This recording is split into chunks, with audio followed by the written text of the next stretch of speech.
దర్శకరత్న దాసరి నారాయణరావు పక్కన నేను, నటశేఖర కృష్ణ పక్కన నేను, నూతన ప్రసాద్ పక్కన నేను, జయప్రద పక్కన నేను, శరత్ బాబు పక్కన నేను, రాల్పల్లి పక్కన నేను. రాజకీయ నాయకుల సీట్ల సంగతి ఏంది, సినిమా నాయకుల కాల్ సీట్ల సంగతి ఏంది మొఖం చూసి చెప్తా. 100 నోటు ఉందా? 100 కుర్రో 100 కనకం చేస్తావు. బురదగుంటలో చేపలు పట్టేటోళ్ళ జాతకాలు చెప్పను నేను. కస్మి కర్రకండి, జస్మి జర్రజండి, రథంబు జర్రజక్, బడంబు బడబక్. ఓరు తండ్రి, కోయి భాషలో చేపనార్థాలు పెడతాడు. ఇదిగో 5 అడ్డ దిగల హనుమంతు అన్నం తింటాడు, కక్కిన కూడు కాదు. పొరపాటైపోయింది నాయన. ఇదిగో తీసుకో. అట్టరాదారికి ఏంటి చూస్తున్నావు? మంచిదా కోయంబత్తూరా అని చెప్పినా కదా. తొక్కేది చక్రం, బుద్ధి వక్రం. మనసు మంచిదే కానీ గుణమే జరాజక్. మహాప్రభు, బుద్ధి పొరపాటు అయిపోయింది. ఇక తిట్టకు, జాతకం చెప్పు. నా ముఖం ఎలా ఉంది? ముఖానికేం చక్కగుంది, తుమ్మ చెట్ల మధ్య సందమామల్లే. సరే చెప్తుండ ఈను. కొండదేవర తల్లి సత్యమైన వాక్కు పలకాలే.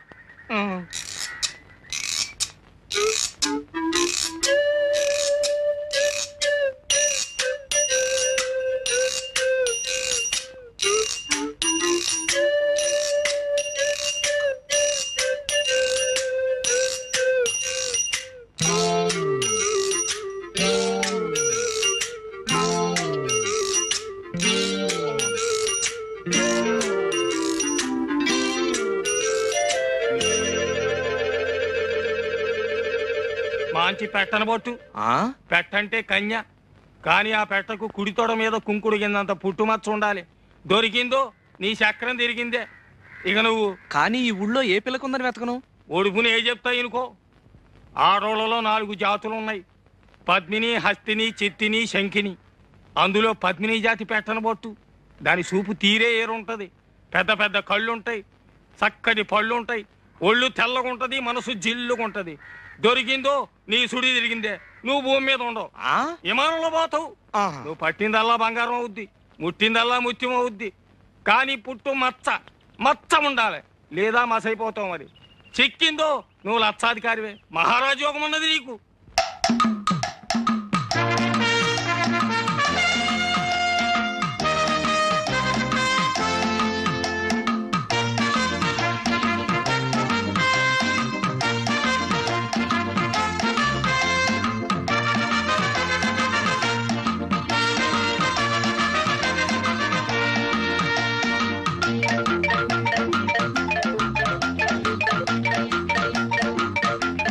సీతారాముడు, ఈ రోజు నుంచి మన జాతక చక్రం మిషన్ చక్రం లాగా గిర్రం తిరిగిపోతుందిరా.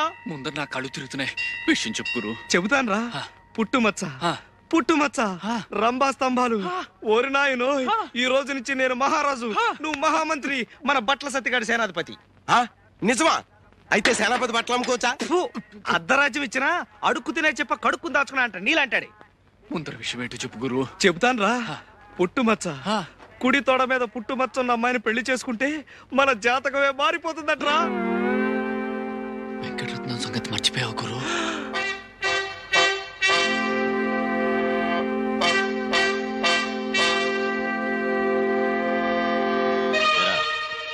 ఈ జట్కా సీనుగాడు తీసుకొచ్చిన సాక్ష్యాల దృష్ట్యా ఆ పిల్ల మీద చేయేసావని మరి ఇప్పుడు తేలింది.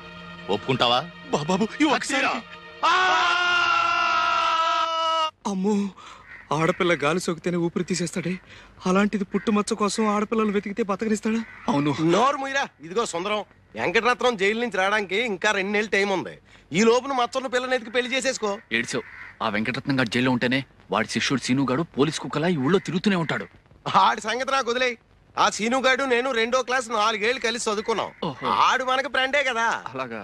అయితే ఓ సరుతు, నువ్వు మన కాంట్రాక్ట్ ఒప్పుకోవాలి. ఒప్పేసుకో గురు. ఒప్పుకోక సస్తామా? వసుదేవుడు అంత తోడే బట్టల సత్యంగాడు కాళ్ళు పట్టుకోవాల్సి వచ్చింది. అవును. అయితే నేను గాడిదినా? చచ్చా, బట్టలు మోస్తున్నావు కనుక సరదాకలా అన్నాడు. సరదాకా? ఎవరికైనా సవటకి చెప్పరా? సర్లే, అవసరం నాది. ఒరే అబ్బాయి సుందరం, నేను జాకెట్ కొట్టిస్తాను. అది ఆ పిచ్చి సుందరికి. అదేనయ్యా ఆ వెంకటరత్నం సెల్లుడు ఏనుగు పిచ్చి సుందరికి ఓ మాంచి జాకెట్ ఒకటి కుట్టామనుకో, అది తొడుక్కొని ఏనుగు పిల్లల ఊరంతా తిరిగేస్తుంది. దాంతో మనకు మాంచి అడ్వర్టైజ్మెంట్ వచ్చేస్తుంది. అంటే ఇటు నా గుడ్డలకి అటు నీ కుట్టు పనికి మాంచి ప్రసారం వచ్చేసి ఊరు జనం అంతా వచ్చేసి మన మీద పడిపోతారు. అంటే అర్థమేటనమాట, దాని పిచ్చిని కూడా మనం వ్యాపారంలో ఉపయోగించుకుంటున్నాం అన్నమాట. సుందరం, ఈ రైక ఎంత బాగుందో. కాస్త వదులైంది. ఆ మాత్రం వదులుండాలి, పెరిగే వయసేగా. ఈ జాకెట్లో నువ్వు అచ్చం సినిమా స్టార్లా ఉన్నావు. నిజమే, అంతా అంటున్నారు. ఇట్లాంటి జాకెట్ 4 కుట్టి పెట్టవు? 4 ఏం కర్మ, 7 వారాల నగల్లాగా 7 వారాల జాకెట్లు కుట్టి పెడతాను. మరి నాకేమిస్తావు? నాగమండి దగ్గర ఏముంది, బొండారు కొబ్బరి పీచు తప్ప. అలా కాదు, నాగమణి చేత్తో చేసిన చేపల పులుసు తింటే స్వర్గానికి బెత్తెడు దూరంలో ఉంటావని. ఎవరు చెప్తా? ఎవరేంటి, కోనసీమంతా కోడే కూస్తుంటేను. అంత మనసైతే రాత్రి భోజనానికి రండి మీరిద్దరు. ఇద్దరునా? ఎందుకు? నేను ఒక్కడే వస్తా. రాత్రిపూట వాడు ఉపవాసాలు చేస్తున్నాడు. నేనా? ఉపవాసాలా? ఎందుకు? ఎందుకేమిట్రా? పిచ్చి తగ్గితే ఉపవాసాలు చేస్తానని అంతర్వేది నరసింహ స్వామికి నేను మొక్కలా? నాగమణి నువ్వెళ్ళు, నేనొస్తా. రాకపోయావో? అబ్బే వస్తా. నాకు పిచ్చా?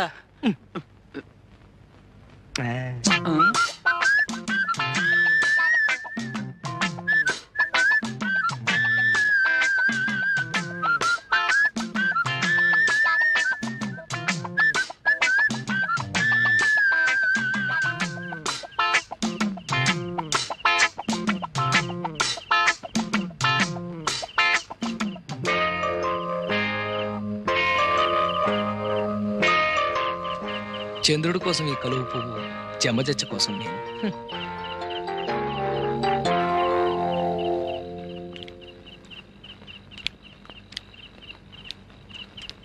ఏది నోరు తెరు.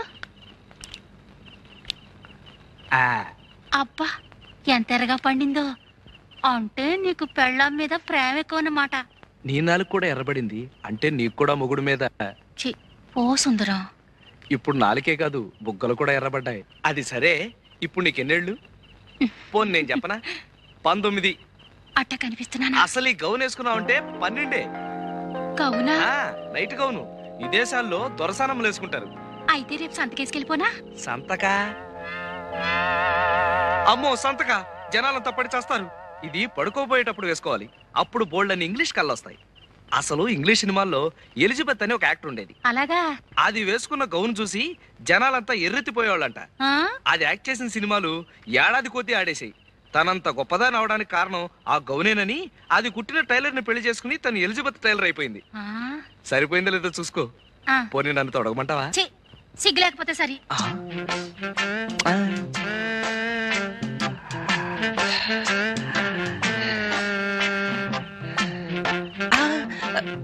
ఎందుకు వృధాగా ఆవేశపడ్డం? ఎలాగూ పల్చన గౌను వేసుకుని బయటకు వస్తుందిగా, అప్పుడు పుట్టుబచ్చ చూసేయచ్చు.